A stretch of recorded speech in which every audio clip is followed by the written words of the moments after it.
आज मैं आपको केमिस्ट्री में एक इम्पोर्टेंट चैप्टर परमाणु संरचना एटॉमिक स्ट्रक्चर पढ़ाने जा रहा हूँ। तो सबसे पहले आप परमाणु संरचना चैप्टर को समझने से पहले परमाणु के बारे में जान लें। परमाणु क्या होता है? याद रखिए, परमाणु किसी तत्व का वह सूक्ष्मतम कण होता है। सुनिएगा, परमाणु किसी तत्व का वह सूक्ष्मतम कण होता है जो किसी भी रासायनिक अभिक्रिया में तो भाग ले सकता है परंतु स्वतंत्र अवस्था में नहीं रह सकता।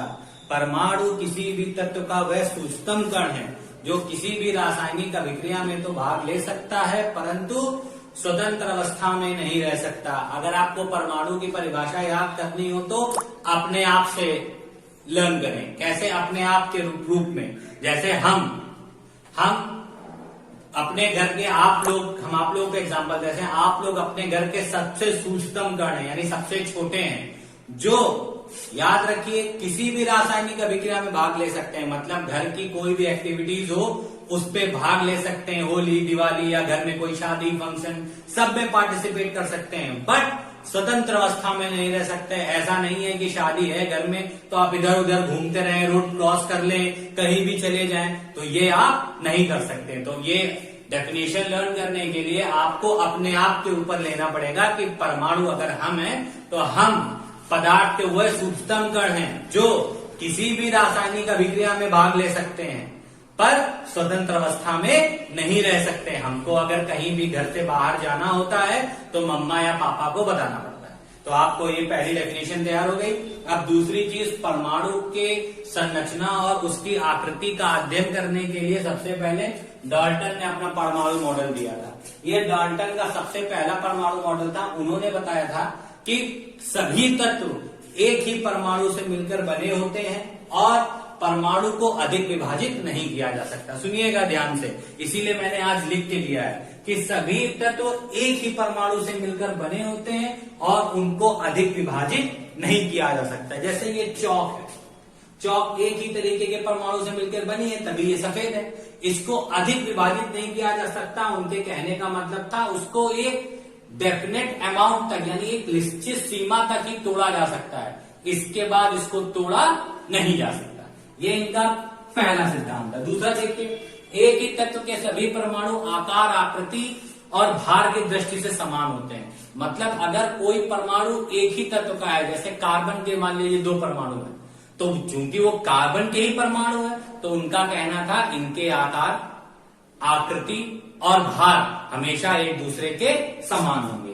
तीसरा देखिए, विभिन्न तत्वों के परमाणु के आकार एवं आकृति एक दूसरे से भिन्न होती है। अगर कोई तत्व अलग अलग परमाणुओं से मिलकर बना है तो एक तत्व की आकृति अलग होगी, दूसरे तत्व की आकृति अलग होगी। तो क्या विभिन्न तत्वों के परमाणु आकार एवं आकृति की दृष्टि से एक दूसरे से सदैव भिन्न होते हैं। और नंबर चौथा, रासायनिक अभिक्रिया में परमाणु ना तो उत्पन्न किया जा सकता है और ना ही नष्ट। यानी रासायनिक अभिक्रिया के द्वारा आप किसी चीज को बना सके या परमाणु को उत्पन्न कर सके ये भी नहीं कर सकते, या परमाणु को तोड़ के नष्ट कर सके तो ये भी नहीं कर सकते हैं। और चौथा, रासायनिक अभिक्रिया में परमाणु पूर्णांकों के रूप में सहयोग करता है, मतलब उनकी संख्या एक डेफिनेट होती है।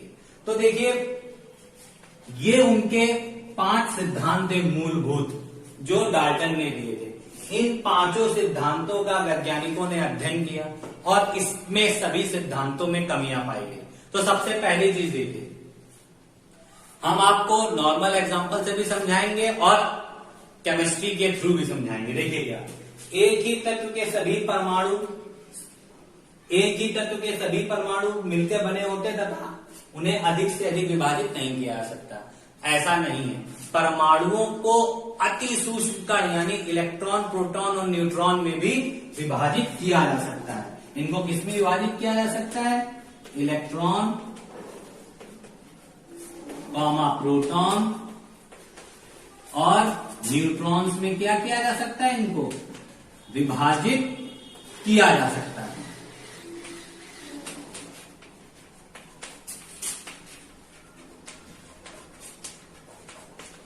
सकता है मतलब लास्ट में जब वैज्ञानिकों ने इस लाइन को पढ़ा, इस लाइन का अध्ययन किया तो इन्होंने पाया कि परमाणुओं को अति सूक्ष्मतम कण यानी इलेक्ट्रॉन, प्रोटॉन और न्यूट्रॉन में भी विभाजित किया जा सकता है। तो इनका यह सिद्धांत गलत हो गया। फिर इन्होंने अपना आधुनिक सिद्धांत बताया, वो मैं अभी सारे बता दूं फिर आपको बताता हूं। दूसरा था उनका, एक ही तत्व के सभी परमाणु आकार एवं आकृति और भार की दृष्टि से समान होते हैं।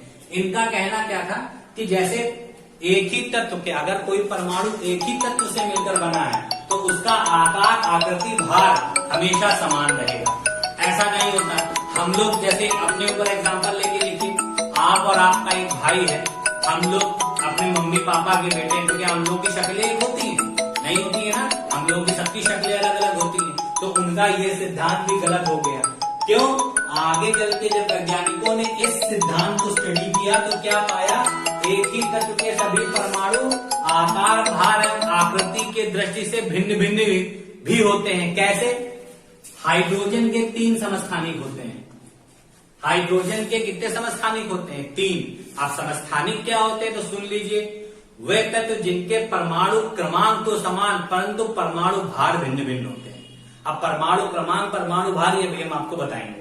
तो अभी सुन लीजिए कि इसके समस्थानिक, हाइड्रोजन एक ही तत्व है, देखिए इसके 3 समस्थानिक होते हैं। पहला समस्थानिक होता है 1H1, दूसरा समस्थानिक होता है 1H2 और तीसरा समस्थानिक होता है 1H3।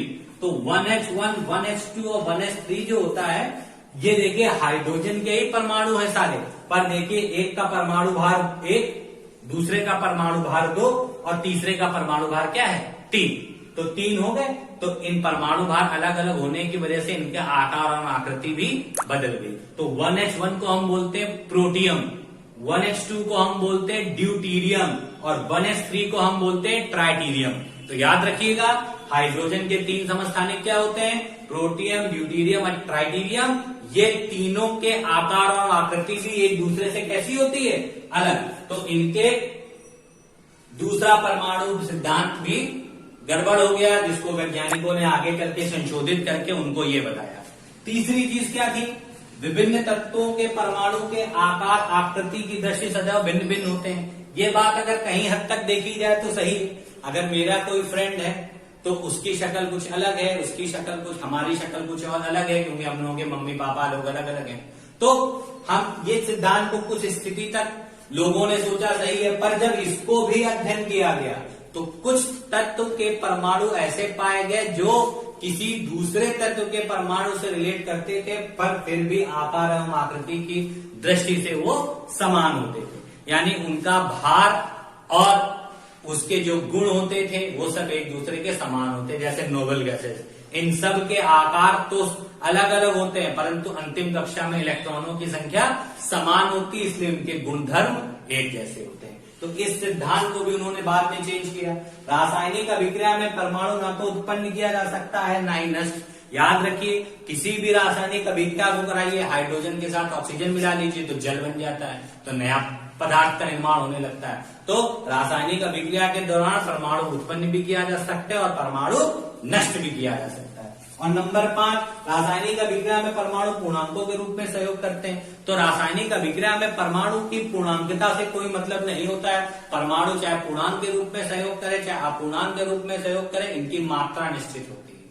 तो ये इनके 5 सिद्धांत थे जो उन्होंने दिए थे। जब इनके सिद्धांत में कुछ न कुछ कमियां पाई गई तो डाल्टन ने अपना आधुनिक परमाणु सिद्धांत दे दिया। तो आधुनिक परमाणु सिद्धांत में लिखूंगा नहीं, मैं आपको वर्बली बता दे रहा हूं। डाल्टन ने अपना आधुनिक परमाणु जो सिद्धांत दिया था, उन्होंने सब बताया था कि सभी तत्व एक ही परमाणु से मिलकर बने होते हैं और उन्हें अधिक से अधिक कणों में विभाजित किया जा सकता है, जैसे इलेक्ट्रॉन, प्रोटॉन, न्यूट्रॉन। फिर उन्होंने बताया था एक ही तत्व के परमाणु आकार एवं आकृति के जैसे समान होते हैं, पर जब नया सिद्धांत दिया उन्होंने बताया एक ही तत्व के परमाणु आकार और आकृति की दृष्टि से समान तथा भिन्न भिन्न भी हो सकते हैं, ये भी लिखा उन्होंने। इसी हिसाब से विभिन्न तत्वों के परमाणु आकृति सदैव भिन्न होते हैं, तो उन्होंने इसको भी लिखा, सदैव भिन्न तथा सदैव समान भी हो सकते हैं। तो इस तरीके से उन्होंने अपने पूरे परमाणु सिद्धांत को चेंज किया और बताया कि क्या चीज किससे बदलती है और कैसे क्या होता है। अब देखिए, आप लोगों के लिए नई चीज है इलेक्ट्रॉन, प्रोटॉन, न्यूट्रॉन, समस्थानिक, संभारी। ये चीजें हम आपको अभी बताते जा रहे हैं, कैसे करते हैं उसको याद रखिए। जैसे सबसे पहले अगर इलेक्ट्रॉन्स के बारे में आपको बताएं तो याद रखिए इलेक्ट्रॉन क्या होता है। इलेक्ट्रॉन के बारे में सिंपल सी चीजें आप याद रखिए।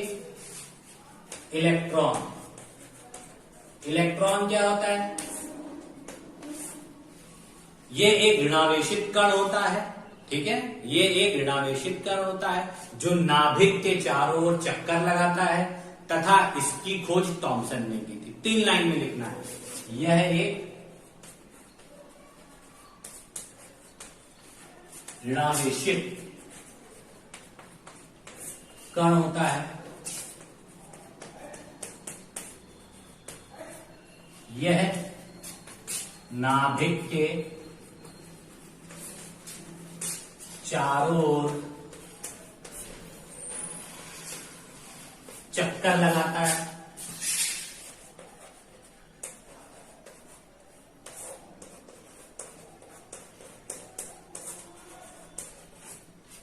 तथा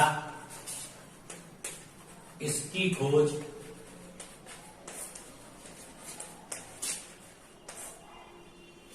जे थॉमसन ने की थी।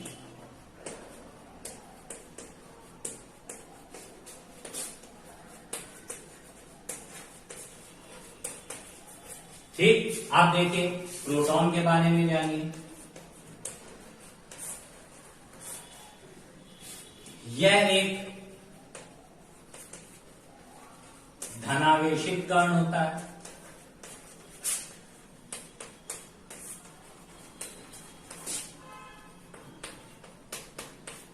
यह नाभिक के अंदर उपस्थित होता है,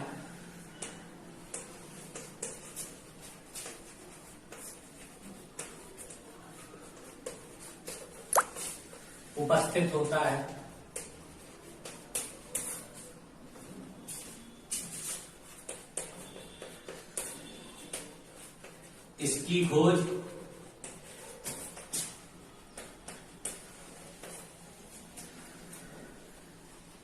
रदरफोर्ड ने की थी।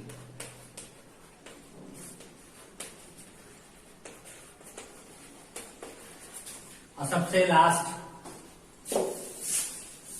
न्यूट्रॉन्स। न्यूट्रॉन्स क्या होते हैं?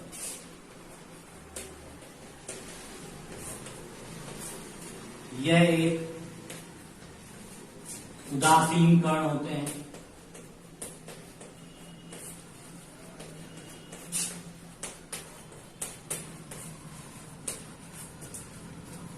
यह नाभिक के अंदर उपस्थित होते हैं,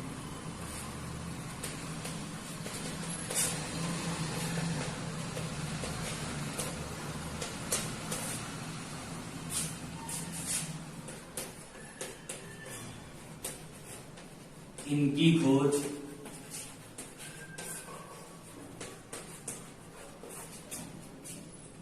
चैडविक ने की थी।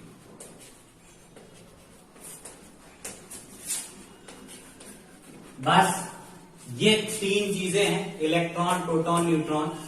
कैसे क्या होता है मैंने आपको बताया, समझाया। इनकी खोज किसने की थी ये भी बताया। अब आप लोग को सिंपल सी चीज है, एक मैं बता देता हूं जिससे आप लोगों को परिभाषा हमेशा याद रहे। कि याद रखिए, ये अगर एक नाभिक होता है तो नाभिक के हमेशा अंदर प्रोटॉन और न्यूट्रॉन रहते हैं और इसके चारों ओर इलेक्ट्रॉन बादलों के रूप में चक्कर लगाते हैं। इसको हम लोग इलेक्ट्रॉन क्लाउड्स बोलते हैं, यानी बादलों के रूप में चक्कर लगाते हैं। तो आप लोग इसको अगर याद रखेंगे तो परिभाषा बना लेंगे। अब हम इनके साइंटिस्टों के नाम याद करने की तरीका बता दें। याद रखिएगा, एक तरीका है ईंट पर नाच। ये बहुत पुरानी चीज है, सबको याद रहती है, तो आप भी याद रखिएगा। ई का मतलब होता है इलेक्ट्रॉन और टा का मतलब होता है थॉमसन, यानी इलेक्ट्रॉन की खोज किसने कर दी? थॉमसन ने। पा का मतलब होता है प्रोटॉन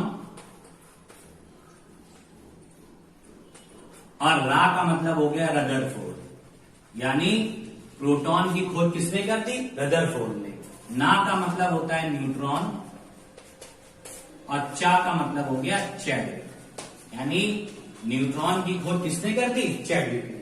इस हिसाब से अगर ये चीजें हमको याद है तो हम इलेक्ट्रॉन, प्रोटॉन, न्यूट्रॉन की खोजकर्ता का नाम नहीं भूल सकते, ये फिगर हमको पता है तो हम लोग इलेक्ट्रॉन प्रोटॉन के बारे में सब कुछ लिख सकते हैं। तो थैंक यू स्टूडेंट्स, आप लोग इसको अच्छी तरीके से तैयार करिए और चैप्टर बहुत अच्छा है, ध्यान से समझिए, आप लोगों को अच्छा है।